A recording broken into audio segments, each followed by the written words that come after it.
तो डिमेंशिया में अगर तुम देखने जाओगे तो अल्जाइमर्स फॉर्म 70%, ब्रेन इंजरी वाले थोड़े रहते हैं। फिर one other common type is called vascular dementia. Vascular मतलब जैसे हार्ट में ब्लड फ्लो बंद हो जाता है तो हार्ट अटैक आता है, वैसे यहाँ पे थोड़े थोड़े छोटी छोटी नसें ब्रेन की बंद हो जाती है। एज रिलेटेड ही होता है 99%, तो यहाँ पे आर्टरी या वेन तुम्हारी बंद हो जाती है, तो that area of the brain does not gate blood. If a large part of that happens it's called a stroke, फिर वो पैरालाइज हो जाते हैं, जो भी है, that's a different aspect. But vascular dementia usually in which small arteries get affected and affect certain area of the brain, जहाँ blood नहीं जाता है, वहाँ नहीं जाता है तो वो एरिया बंद पड़ जाता है और उसका जो भी फंक्शन है वो डिस्चार्ज नहीं कर पाता है।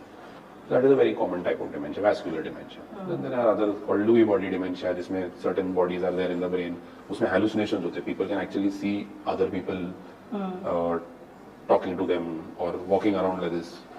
Then there is frontotemporal dementia, in which they misbehave a lot, they become very aggressive. That means the frontal lobe and the temporal lobe, that area of the brain is shrinking much faster than the rest of the brain. This area is responsible for your inhibitions, for your experiences. और सोचो आपके inhibition है ही नहीं, तो आपके जो primal desires है, food, grabbing, snatching, sexual urges, सब बाहर निकल के आते हैं। 70-75 साल के पेशेंट में अचानक से ये सारी चीजें हरकतें होने लगती है तो और डर जाते हैं घर वाले कि क्या हो रहा है, अचानक से ऐसा कैसे हो रहा है करके।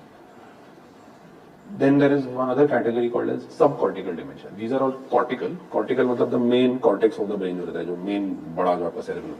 Subcortical is the sides. Just to explain, and scientifically there is much more depth to it. उसमें Parkinson's करके आपने सुना होगा.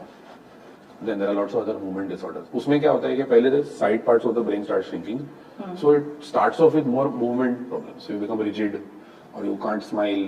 You get tremors. ऐसा हाथ हिलते रहता है पूरा दिन, एक हाथ दोनों हाथ.